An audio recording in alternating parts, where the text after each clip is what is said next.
welcome back to Marriage and Bliss on Elevate TV. We are glad that you're here. If you missed the first part of this show, I just hope you will catch up. But we have an amazing people here that have shared their story, and we are still learning from them on how do we walk through with a partner who has gone through sickness and still hold on. So, Bwana Elias, Yes. we come back to you. When things got so thick, Wow. I can imagine that there were family members who called you and asked, umefuatilia familia ya your wife, or maybe Maggie was called. Did you really follow up on your husband's family? Is there something that is inside there that is not going right, that is causing all this to happen? Well, I thank God. He must have poured wisdom on them.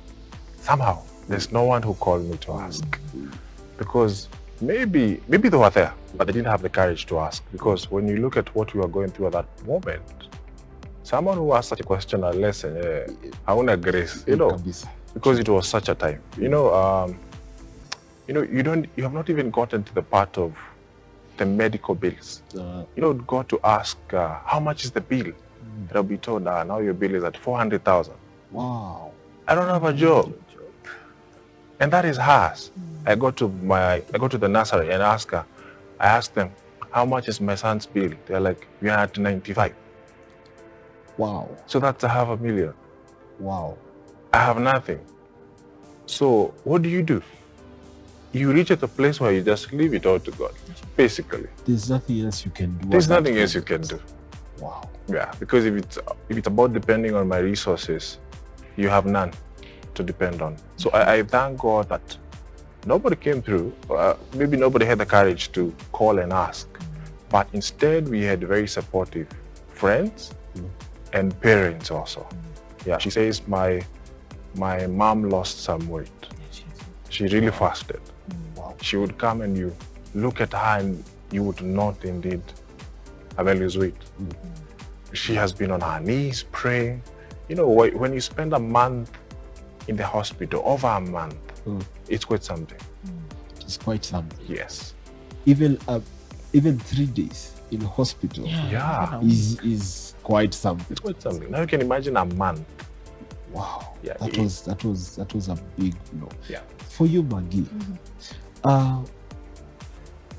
having seen your son going through all this, because now you are sick, he is sick. The two of you are in hospital.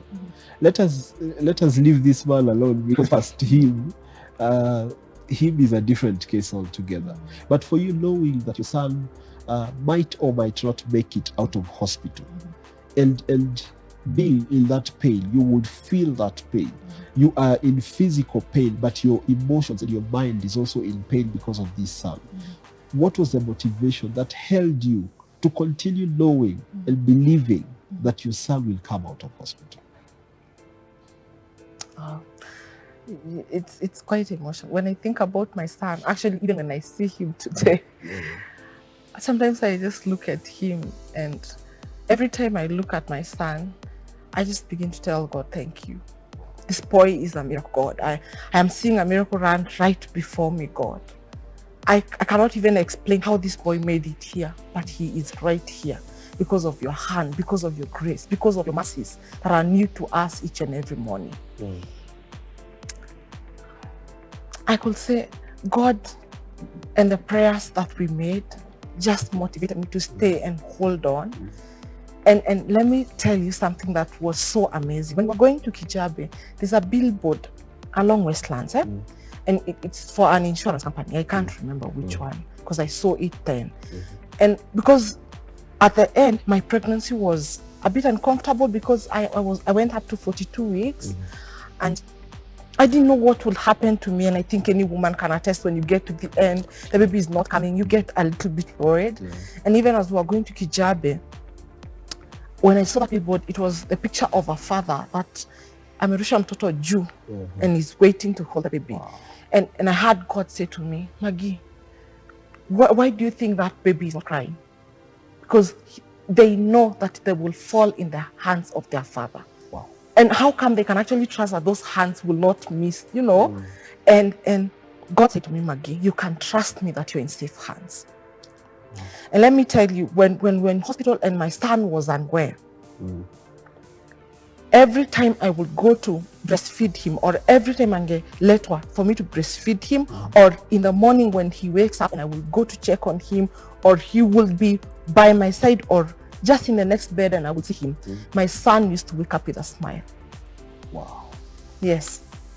Wow. And every time I saw that smile, honestly, these are the words I heard God say, you are in safe hands. Maggie, you are in safe hands.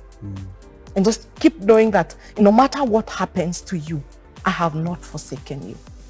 I was telling a friend of mine, I don't know how, but during the time that I was in hospital, that period that I was in hospital and in so much pain, I never complained. Wow. Either I had no strength to complain, but somehow I would gather strength sometimes to pray. You know, I remember this one instance when the doctor was cleaning my wound, which used to be very painful. Sometimes they used to clean when I was actually in tears. Yeah, sometimes I would tell them, don't even inject me. Izo sindano za kunini, kugandisha, yes. I would, don't, because the sindanos are so painful, sometimes even more painful than the cleaning itself. Because it is pain plus more pain, and you are supposed to be assisted to stop. It is not, you know, and sometimes they would just clean. I'm just crying and crying, and I would sometimes just tell the doctor, have I improved? And they will say, okay, Maggie, I think we still have like a long way to go. And I will say, you know what, Jesus will still heal me. Wow. And she will tell me, I just let you faith. That I is just so kept much confessing faith because I knew that somehow God will see us through, because he had seen us through before. And I just held on to him, not really because I had nothing else to hold on to, but because I knew that God has never forsaken his own. Wow. Yes. Wow. Wow. And it is a place where, a place of uncertainty. Yes. A place where you don't know, where do I step next? Yeah. This is muddy water.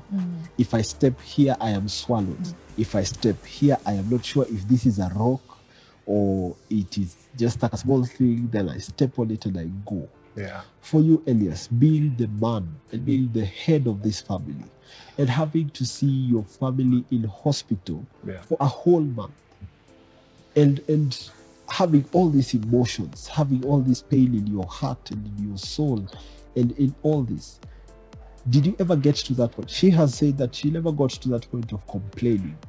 And I would understand if someone will complain. Anyone will understand. At this moment, when things are not right, I would understand if you complain.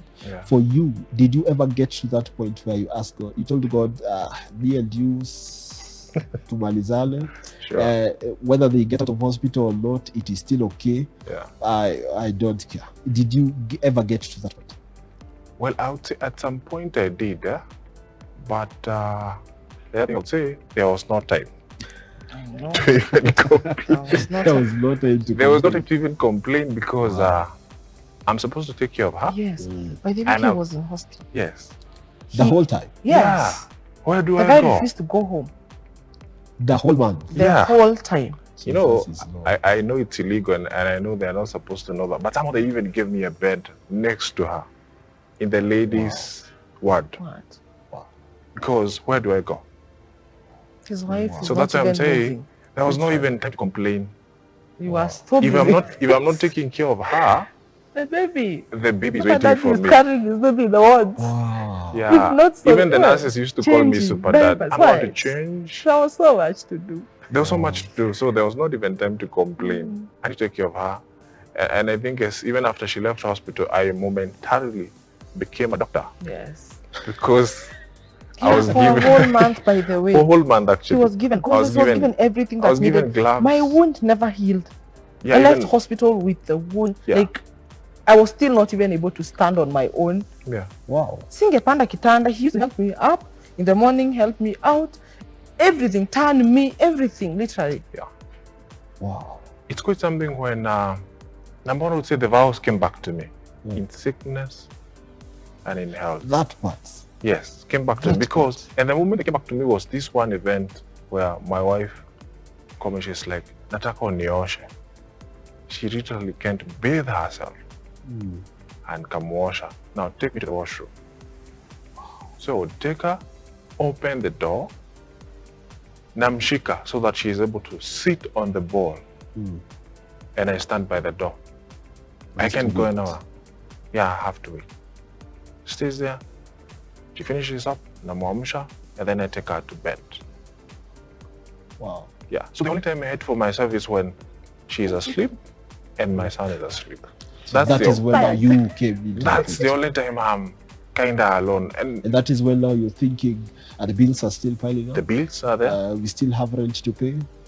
5 months down the line. Actually, I think, yeah, it was ilifika mahali tukasawa hata rent nalipa kwa sasa. Exactly, because now you have so much. What do you so much on concentrate? your hand. There's so much on your plate, by the way. That's ilifika mahali. There's so much on your plate. You're like, yeah, God, what can I do? It's only ni kwako tu.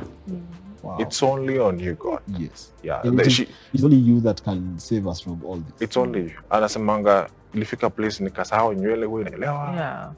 Became kept ndevu zikamea. Because if He you're had staying to be in talked into it. if you're staying in hospital, I would imagine you don't have time to you don't do all this. And you know Kijabe now it's cold, so come and accelerate. You're like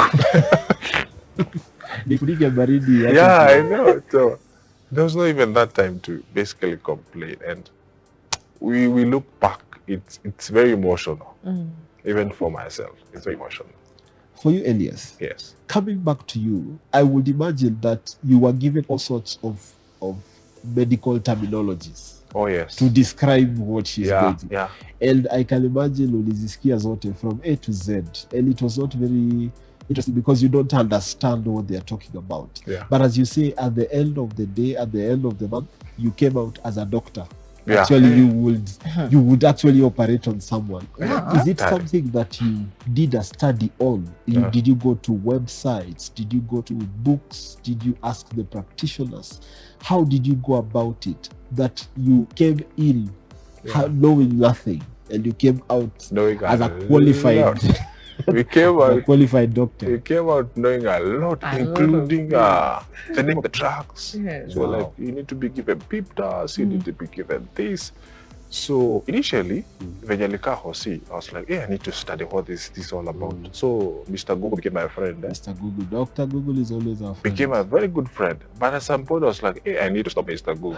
Because the kind of information Mr. Google was giving was very discouraging. Yeah. So you're like, you cannot survive this bacteria. It is very stubborn. So I had to stop. It became like a source of discouragement.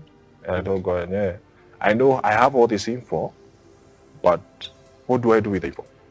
Now that I know it, we can only trust God for it. Because you may have so much information to a point, it sinks in you. This is undoable, you know.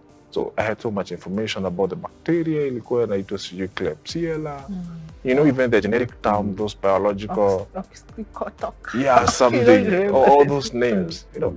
And at times, I would know how to stop it before the nurses we know how to remove drips. Kutoa hizo drips. You know, they're like, umeshamtoa. They're like, umeshamtoa. Yeah, we have already become pros. That's a good thing. Let me bring it back to you. I can imagine that now that you are out of hospital, you're back home, you're not well. So he's the one doing everything. He's the one cooking, he's the one washing, he's to make sure that you're okay, he's to make sure that everything is in order in the house, he's to make sure that the son is also well fed by you and that you have everything that you need. Where would you place him in matters? Would you say that his concern was concern, or did he get to that point where he over-pampered you? He brought you things he went out of his way to make sure that you're comfortable, to make sure that ninasikia ice cream, ninasikia chocolate, ama haukuwa na time hata ya kusikia ice cream. Of course, that's just as well. I had issues with my stomach again. You know, we went to the second surgery and never told you that was not it. We had to go for a third one. Wow. And my stomach also developed issues. And the third one came with a fourth one, you know. Yeah. Wait, how many times did you get back to theater? 4. 4. Wow. In a I was month. operated 4 In a times month. in 1 Yes. month. Wow. And so my stomach had issues, so eating lots of eating was difficult actually. I remember there was one time I was told by the doctor to give me 1 glass of water the whole day. Yeah. 1 glass of water. Yeah. Nina sip, anaweka. Nina sip, because if I take a glass once, I might die. Yeah. What she's saying is after what is the 3rd or the 4th surgery? This is the do you know the 3rd and the 4th were done together? Yeah, they were done together So actually. after the 3rd and 4th. She had a blockage. No, the 2nd one is when I got a blockage. Yes. The So 2nd even surgery. after subsequent surgeries, her system has not stabilized.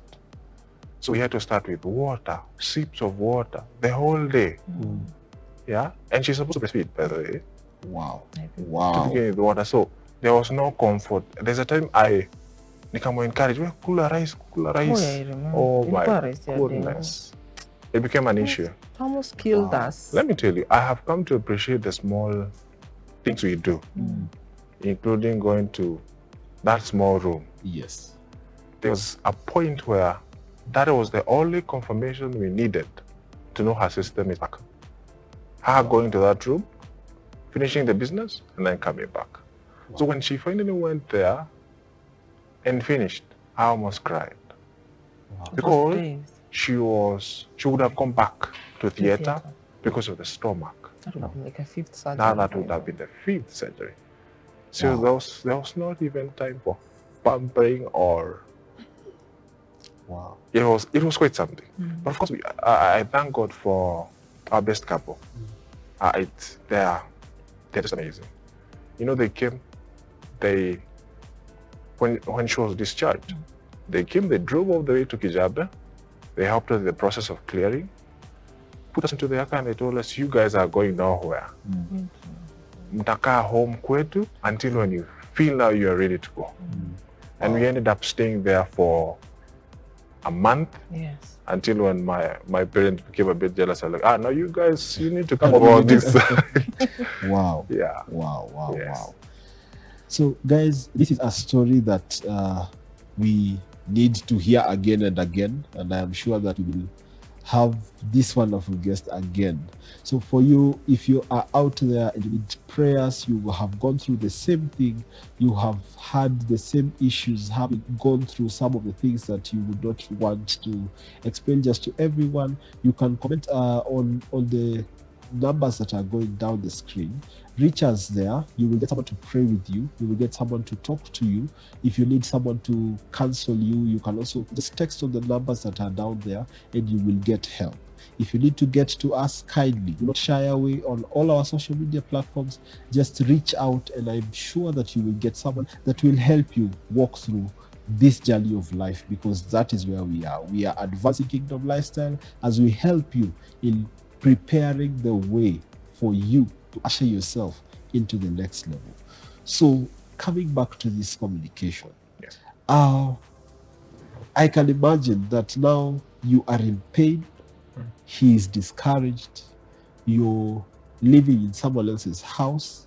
That is something altogether. Family has also called you in. That is another story altogether. But communication is key. Talking to one another. Sure. And at this point, I believe that it is not just about what you say. It is listening to that something that is not being said, that is hiding behind what is being said. So for you, Elias, Yeah. I know she was in pain, and being a man that you want to find a solution, you were not able to get a solution, but you could hear the frustration that she has, the pain that she has. You could Yeah. hear it even physically. Sure. So what is the importance for you of listening to the emotion that she had, the emotion that she expressed, and how were you able to walk her through that emotion? Because it is movement from Sure. one place Sure. to another, so that she doesn't get discouraged and dies emotionally before even the physical. Yes. I thank God. Number one, I got married to my best friend, and she is, I would say, we complement one another. So she is more of opposite of me. She is talkative. So, and I think that is therapeutic for her. So we would talk a lot. You know, still talking that you are able to empty what you have. And I would listen. And I pray and I hope I'm a good listener. So she would tell me time and time again, I'm in so much pain. I don't know what to do. So the first thing I would do, of course, is pray for her. Unrelenting. Every single day. When they go to sleep, I would remain behind praying. And then the other one is assisting her in doing, you know, when you're in pain, even doing the small things, the small bits, can become very painful. Even walking, Nile, she can't stand up straight. You have to assist. Even breastfeeding is an issue. So talking it out and being there, the presence. Once she's able to see you there, I think that more or less helps to alleviate the pain. Yes. You know, she feels it. We are in this together, and you can feel and bear my pain. Yes. Yes, and I hope I give it my best. Indeed. Wow. Wow. For you guys, it is something altogether. Thank So God. for you, Maggie, you were in pain, but you also understood that he does not have an income. He does not have a home, so to say. And all this is happening in one instance. Sure. So he would express himself. He has said very well that he used to talk a lot, even before you got married. It was something that it was a culture that you cultivated, Sure. that you talk to one another. Sure. And you express what you feel, because most of the people in this generation are afraid to express what they feel. And especially for the boy child, it is hard for you to say, I am frustrated. Yeah. I am feeling this and I cannot hold it anymore. Sure. Most of the times we hide it behind. So when he came to you and told you, I don't know. I don't know where we're going to go. I don't know how we're going to pay this bill. I don't know if our son is going to make it. I don't know if you are going to make it. All those I don't knows spelled frustration. They spelled pain and anger. And you were not well, but you needed to support him. How are you able to strike that balance? That yes, I am in pain, but this is also a part of me, because the Bible says that we become one. So meaning when we become one, when you're in pain, he's in pain. When he is frustrated, you are also frustrated. So how did you strike that balance? That yes, I am in pain, but this one can wait. I work with him to move him to get to the next level. How were you able to? I think just as you have said that we have always been the best of friends even before we got married. And then here we are, we got married, and he is able to express himself and say, sweetie, I don't know what we are going to do. I don't know what is going to happen to us. I think we kept reminding each other that we don't know, but God knows. He is the one that is writing our story by the days, and he knows what is waiting for us. And we chose to trust in God, that what is ahead will be much better than what we have right now. And you know what the Bible says, that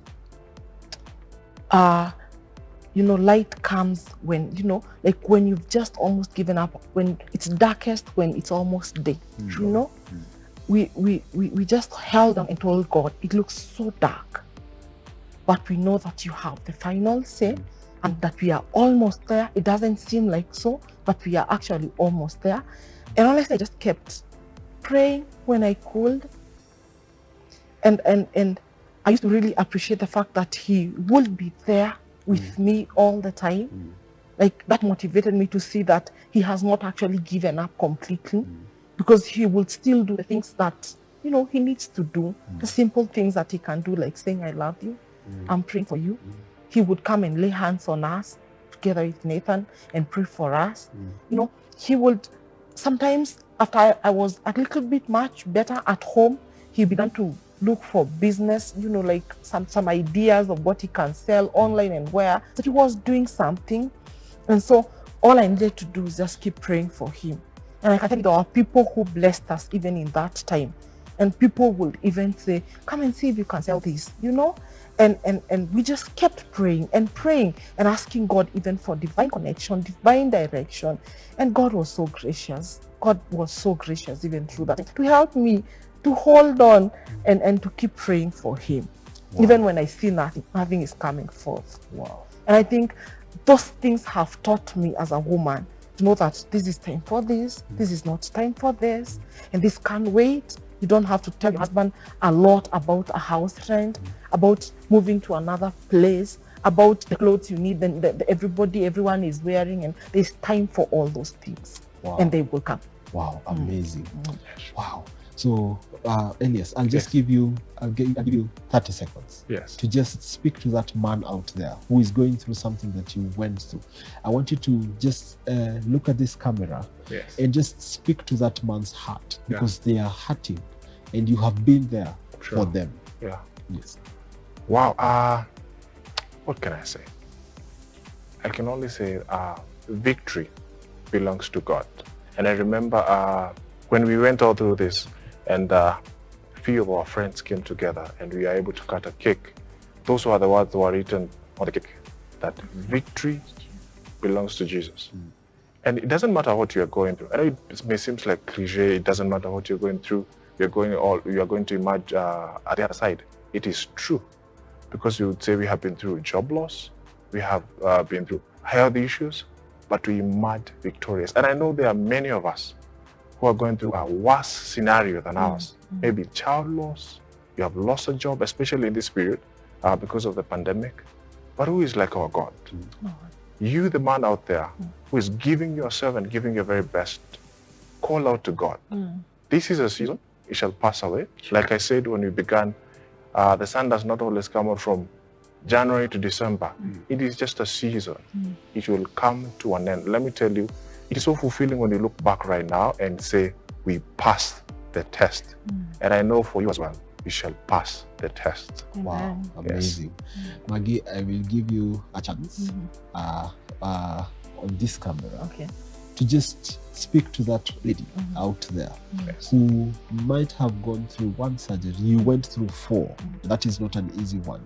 So I want you just to speak to that lady out there who has gone through a painful moment and has walked through it. I want you to just encourage them out there and just give them a word from God. Wow. I just want to let you know that God deeply cares about you. And that even though nobody understands the pain, there have been times like that for me. I feel like even my husband, who loves me so much, does not really get it. God does get it. And as real, I normally tell myself this every day, as real as the cross of Jesus is, and that there was blood that was poured, so real are the things that we're supposed to partake of him. So your healing is coming, your breakthrough is coming, and you will surely see the other end. May the Lord walk with you. Wow, amazing. Thank you very much. Thank you very much for coming. We thank God. We really appreciate that you were here. Yeah. We really appreciate that you came. We appreciate for your time. Thanks. Thank you for speaking out your heart and giving us the emotion behind it. Sure. Thank you for giving us the lessons that you have also learned, and we have also learned from you guys, and we really appreciate. Thank you, and we know that we will invite you again. We shall surely come. Because tunajua hatujamaliza. Yeah, sure. So thank you very much, our wonderful people, for viewing, for being there. Thank you for watching to the end, and we really appreciate what you your comments and your feedback to us. We really appreciate, and we thank you for watching. Do not touch that dial. Keep it Elevate TV, where we are advancing kingdom lifestyle. This is Marriage and Bliss with Kanjagwa. See you next Wednesday.